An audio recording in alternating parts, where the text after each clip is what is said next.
Okay,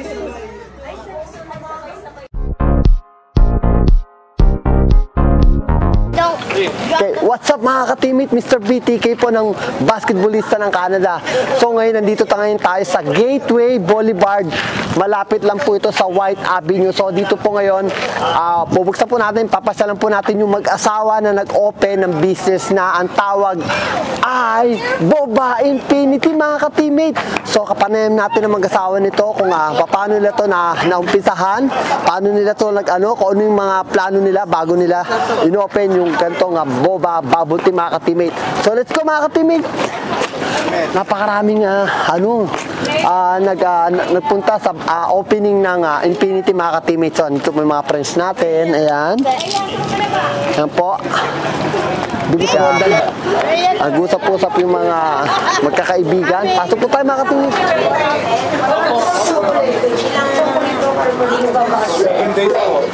Full pack po mga ka-teammate. So mamaya pa po natin makakausap yung owner po ng Boba Infinity. So antay-antay lang po tayo. Pero bago po yan, papasyalan po natin yung loob niya para makita po natin mga ka-teammate, diba? Let's go mga ka-teammate! Hello guys!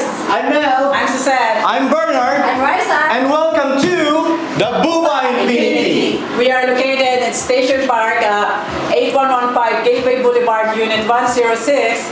Tara na! Try our new varieties of flavor like Dark Cloud, Caramel Cream Bliss, And meron din tayong calamansi, Philippine calamansi, very refreshing.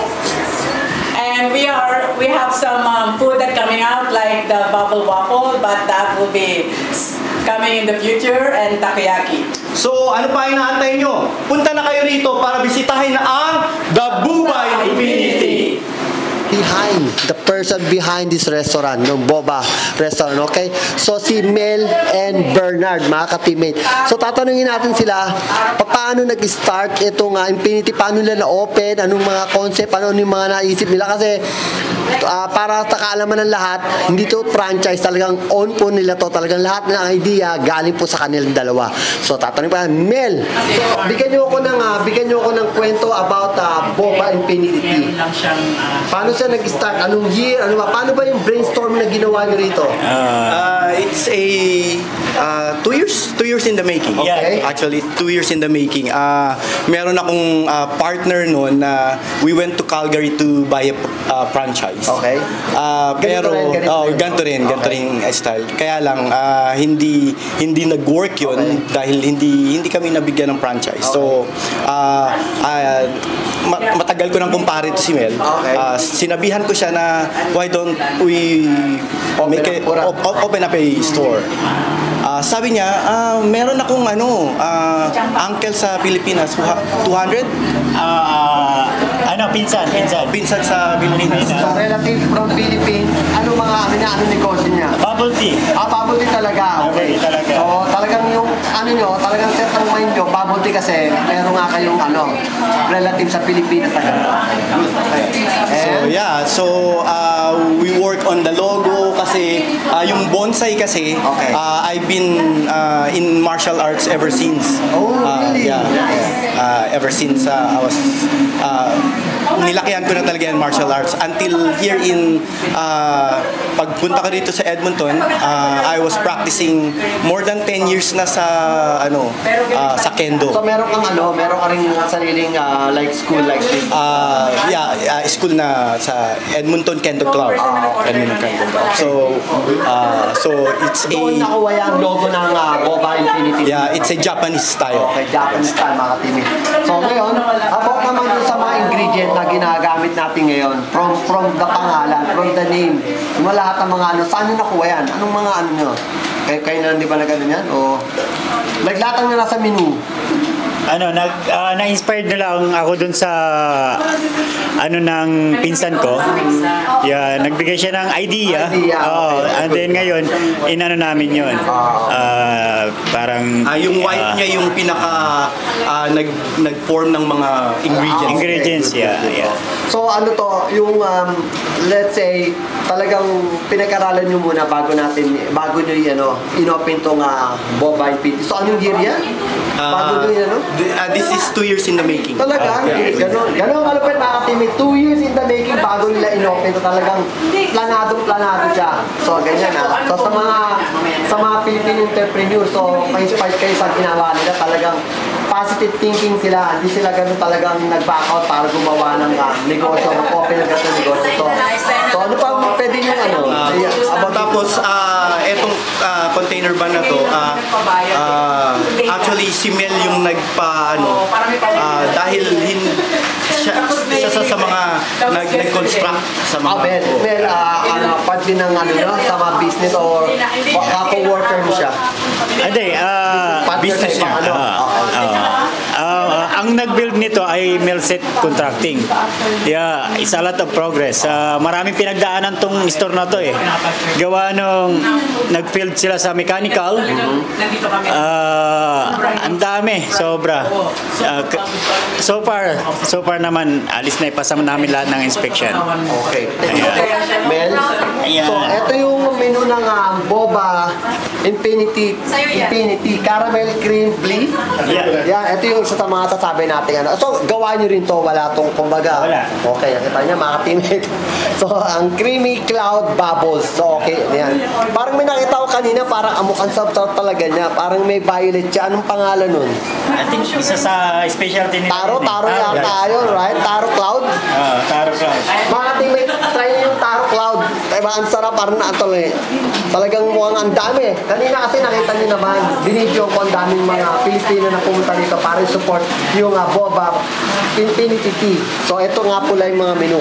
Natanong ko nga pala, actually, sa lahat ng mga ginakala, si Mel po, siya po ang isa sa owner ng Melset Contracting. So napaka down to earth ng tao na to. Ayun na sabihin talaga na to. Pati rin si Bernard, meron yung sariling asbestos. So sila yung nag-combine, partner sila, nagtayo sila dito. So ganyan sila. Talagang ang set ng mind nila talagang pa-expand, diba? So gusto ko yan.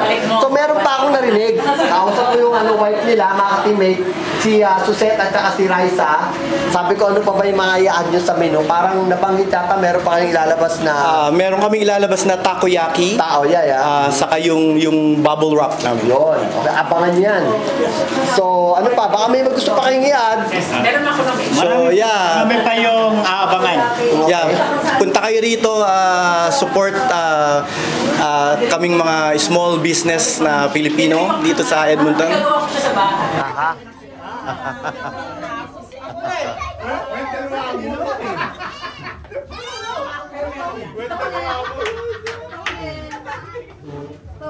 Stolen lang nakangiti. Green tea series. Oo, basta somewhere.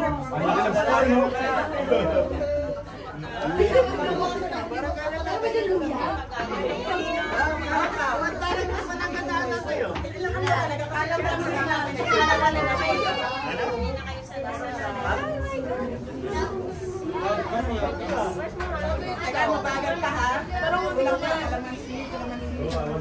Kalamansi. Yan. Basta muna, taro mo ka na kalamansi.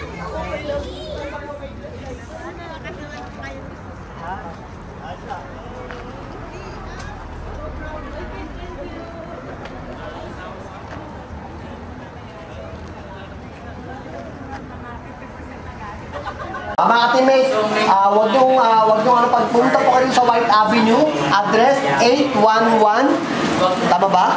8115 Gateway Boulevard, okay? So mga ka-teammate, dinagsapo ng mga kababayan natin ang Boba Infinity Tea, mga ka-teammate. So hanggang ngayon po, talaga hanggang labas, ang dami po mga Pilipino na pumunta dito para tikman po nila ang bagong bukas ng Boba Infinity, mga ka-teammates. Thank you. Okay lang kayo. Okay, salamat. Pangalan po nila? Maricar, mga ka-teammate, dito po tayo para tanin po natin konti. So ano po yung hawak nyo? Kiwi. Yeah, green tea series So, ano kiwi. masasabi nyo ngayon sa kiwi na ano? Sarap, tsaka refreshing. Try nyo.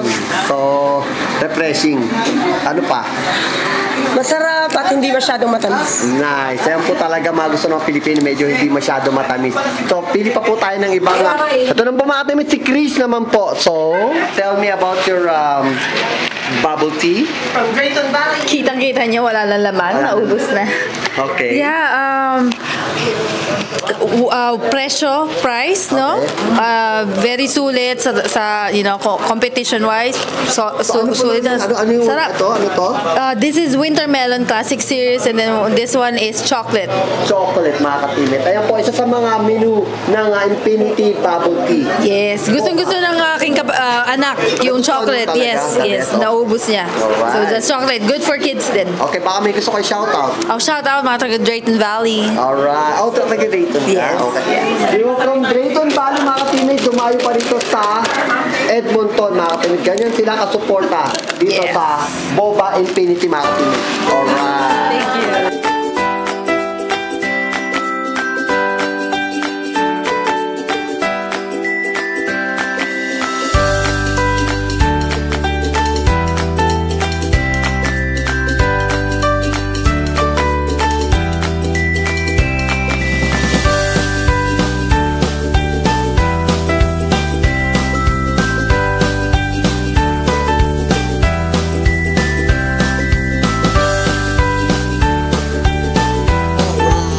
Mga ka-teammate. So maraming salamat nga po pala sa mag-asawa nga Bernard and Liza, Mel and Suzette sa pag-invite nyo sa akin sa opening ng inyong Boba Infinity. Sobra ako natuwa at napakarami ko na-meet. Shoutout ko nga po pala sa mga taga-Pangasinan. Dati ko po namin talaga mga taga-Pangasinan. And of course, sa mga taga Drayton Valley, thank you so much sa pagpunta nyo, pag-support nyo po sa opening ng Boba Infinity. So sa lahat po ng mga ka-teammate ko, wala po kayong mga lakad, may weekend o weekdays, pasyalan nyo lang po 8115 Gateway Boulevard, Boba Infinity, mga ka-teammate. Let's go!